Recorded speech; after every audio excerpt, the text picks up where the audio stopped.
इसी के साथ हम लोग सॉल्व करेंगे एक्सरसाइज 4.3।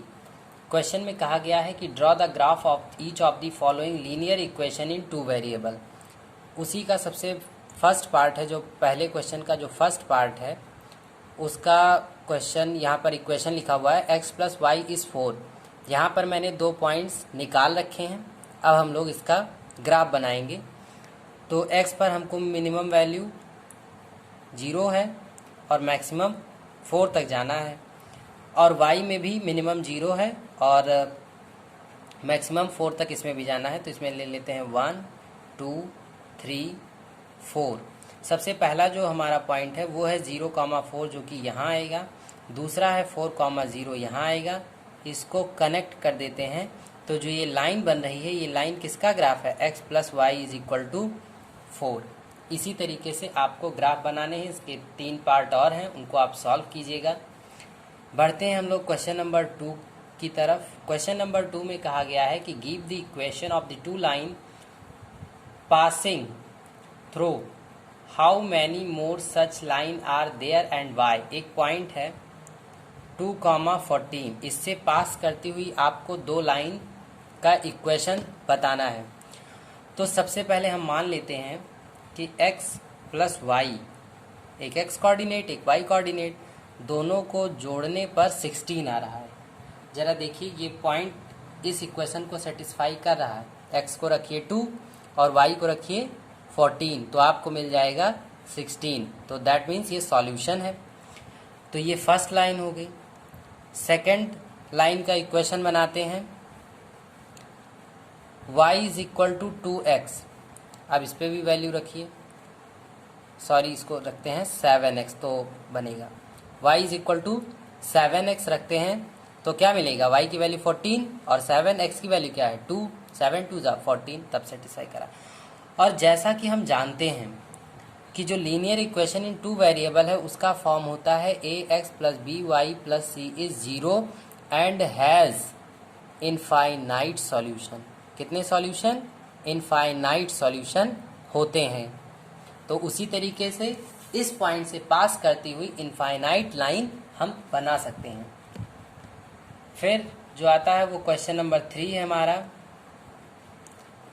क्वेश्चन नंबर 3 में क्या कहा गया है कि if the point 3,4 lie on the graph of the equation 3y = ax + 7 find the value of a। आपको एक इक्वेशन दिया हुआ है 3y = ax + 7, ठीक है। ये क्या है, ये हमारा इक्वेशन है। और एक पॉइंट दिया हुआ है, वो पॉइंट क्या है 3,4, और कहा गया है कि इज ए सॉल्यूशन, और हम मान लेते हैं जो इक्वेशन है हमारा वो px है, ठीक है।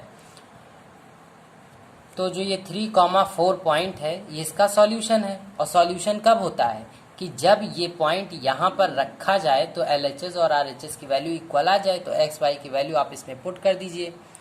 3y के स्थान पर क्या रखेंगे 4 = a, और x की वैल्यू क्या है 3 + 7, 4 3 12 = 3a + 7। अब ये शिफ्ट करेंगे तब तो 5 = 3a, तो a की वैल्यू जो आ जाएगी वो आ जाएगी 5/3। इसका चौथा जो क्वेश्चन है वो वर्ड प्रॉब्लम का क्वेश्चन है, थोड़ा बड़ा लिखा हुआ है। उसमें कहा क्या गया है कि the taxi fare in a city is as follow.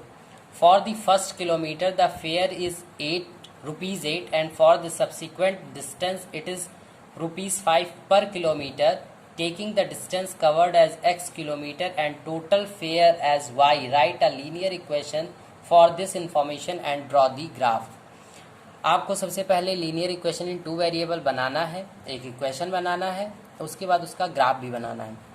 कह रहा है कि जब आप 1 किलोमीटर ट्रेवल करते हैं तो आपसे 1 किलोमीटर का 8 रुपया लिया जाता है। उसके बाद आप जो भी डिस्टेंस ट्रेवल करेंगे, ठीक है, आप जो भी डिस्टेंस कवर्ड करेंगे तो उसका अतिरिक्त चार्ज आपको लगेगा 5 रुपये का। पहले किलोमीटर के लिए आपको 8 देना होगा, फिर अगर आप 2 किलोमीटर चलते हैं तो आपको 13 रुपये देने होंगे। इसी तरीके से बढ़ता चला जाएगा। तो हम कर लेते हैं कि let the distance travelled be x kilometre. हम मान लेते हैं कि x किलोमीटर हम चलते हैं। तो पहले किलोमीटर का हमें क्या कितने रुपए देना है, 8 रुपये। और फिर नेक्स्ट के लिए क्या देना है, नेक्स्ट के लिए जो बाकी बचा उसमें से पहला किलोमीटर सब्ट्रैक्ट कर दीजिए। अगर मैंने टोटल x किलोमीटर ट्रेवल किया है, ठीक है, और पहला किलोमीटर अगर मैं उसमें से सब्ट्रैक्ट कर देता हूँ 1 किलोमीटर, तो मेरा क्या बचा, मेरा वही एक्स्ट्रा डिस्टेंस तो बची जो 1 किलोमीटर छोड़ने के बाद बच रही है।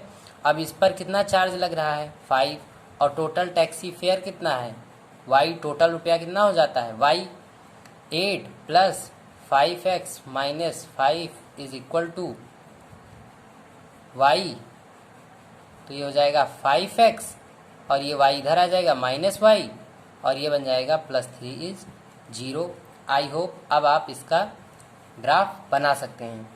एक बार x 0 लीजिए तो आपको y की वैल्यू मिल जाएगी, y 0 लीजिए तो आपको x की वैल्यू मिल जाएगी। फिर आते हैं हम लोग क्वेश्चन नंबर 5 पर। क्वेश्चन नंबर 5 में आपको एक ग्राफ दिया हुआ है, छोटा सा ग्राफ बनाता हूँ।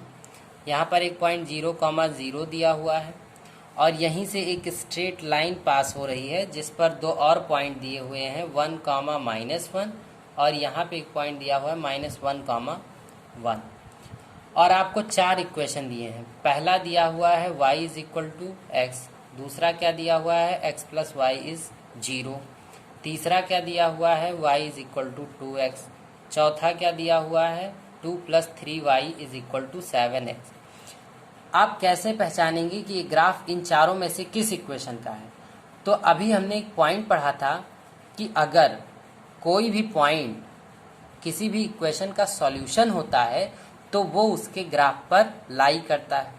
तो यही वैल्यूज़ आप इनमें से चेक कर लीजिए, रखेंगे तो जो बी पार्ट है यानी जो इसका सेकंड ऑप्शन है वो करेक्ट आएगा। आप इस पर कोई भी वैल्यू रखिए तो ये सेटिस्फाई करेगा इस इक्वेशन को, और बाकी 3 पर ये सेटिस्फाई नहीं करेगा। चेक कर लीजिए, इस पर जब 0 रखेंगे तब तो इक्वल आ जाएगा, इधर भी 0 इधर भी 0, लेकिन अगर इन दोनों में ये 2 पॉइंट्स रखते हैं तो ये इक्वल नहीं आएगा, ये फेल हो जाएगा टेस्ट में।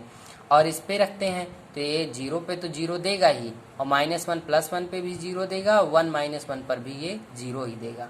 तो ये सेटिस्फाई करता है, बाकी ये दोनों भी नहीं करेंगे इसी तरह। और फिर फिगर 4.7 में भी ग्राफ ही बना है, उसको भी बताना है कि वो किसका इक्वेशन, उसका इक्वेशन क्या है।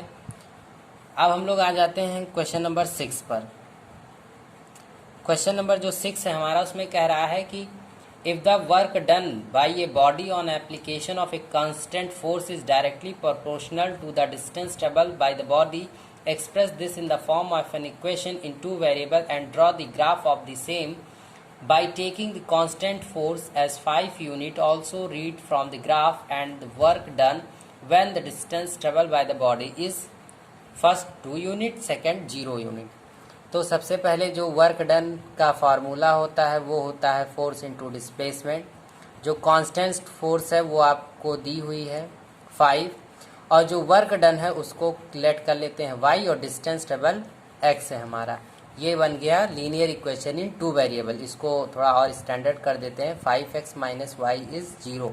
इसका आप ग्राफ इजीली बना सकते हैं, और जब ग्राफ बनाएंगे तो एक बार यहाँ पर क्या रख देंगे, x की एक बार वैल्यू रख देंगे 2, तो y की वैल्यू मिल जाएगी 10, और फिर सेकंड है जब x की वैल्यू 0 रख देंगे तो y क्या आएगा, 0 आएगा। फिर आ जाते हैं क्वेश्चन नंबर 7 पर।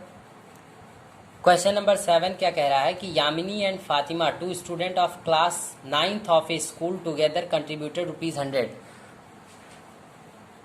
Towards the prime minister relief fund to help the earthquake victims. Write a linear equation which satisfy this data. You may take their contribution as ₹x and y. Draw the graph of the same। तो हम मान लेते हैं कि जो यामिनी है और कौन है, फातिमा, यामिनी और फातिमा,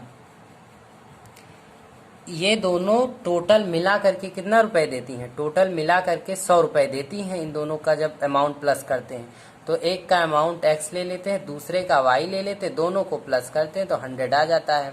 इसका ग्राफ आप बना सकते हैं। तो जब इसका ग्राफ बनाएंगे, वही बनाने को कहा भी गया है क्वेश्चन में। इक्वेशन केवल आपको बनाना है, उसके बाद आप सॉल्व कर सकते हैं। फिर आते हैं क्वेश्चन नंबर 8 पर। क्वेश्चन नंबर 8 में कई पार्ट हैं। इसमें कहा गया है कि जैसे कंट्री है यूएसए और कनाडा, वहाँ पर जो टेम्परेचर होता है वो फ़ारेनहाइट में मेज़र किया जाता है, जबकि हमारे भारत देश में सेल्सियस में मेज़र किया जाता है।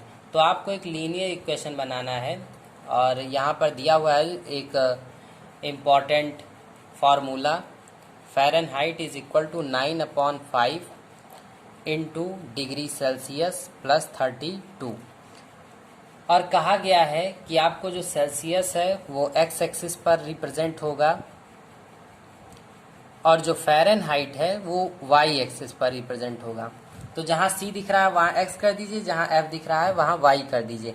तो ये बन जाएगा y is equal to 9/5x plus 32। ये बन जाएगा 5y is equal to 9x plus 32। इसको और सिंपलेस्ट फॉर्म में कन्वर्ट करेंगे, 9x minus 5y is equal to 32। अब पहले पार्ट में आपको ग्राफ बनाने को कहा गया है। सेकंड पार्ट चलिए मैं बता देता हूँ। उसमें कहा गया कि if the temperature is 30 degree Celsius, ठीक है, अगर टेम्परेचर जो है वो 30 डिग्री सेल्सियस है तो what is the temperature in Fahrenheit, Fahrenheit में इसको बताइए। तो जो x है उसकी वैल्यू दी हुई है 30, इसको लिख देते हैं 9 into 30 minus 5y is equal to 32 और इसको सॉल्व करेंगे, ये आ जाएगा 270 minus 5y is equal to 32। तो 5y इज इक्वल टू, और इसको सब्ट्रैक्ट कर लेते हैं तो ये आएगा, ये आ जाएगा 238 और y की जो वैल्यू आ जाएगी वो 238/5 आ जाएगी, जो कि होगा आंसर। और ये y क्या है, y फ़ारेनहाइट में है। इसका फोर्थ पार्ट देखिए। फोर्थ पार्ट में क्या कहा गया है, कहा गया है कि if the temperature is 0 degree Celsius, यानी x की वैल्यू जब 0 है तो y आपको कैलकुलेट करके बताना है। तो 9 into 0 minus 5y is equal to 32। तो minus 5y is equal to 32, y की वैल्यू क्या आ जाएगी, -32/5। और फिर इसी में आगे क्वेश्चन को बढ़ाकर पूछ रहा है कि and if the temperature is 0 degree Fahrenheit what is the temperature in Celsius. ठीक है, अब यहाँ पे आपको फ़ारेनहाइट की वैल्यू दे देगी जो कि 0 डिग्री है, यानी y की वैल्यू 0 है, तो इसको आपको सेल्सियस में बताना है कि कितना आएगा। इसी के साथ एक्सरसाइज 4.3 कंप्लीट होती है। वीडियो अगर अच्छा लगा हो तो चैनल को सब्सक्राइब कीजिए, वीडियो को लाइक कीजिए, फ्रेंड्स के साथ शेयर कीजिए। Thank you.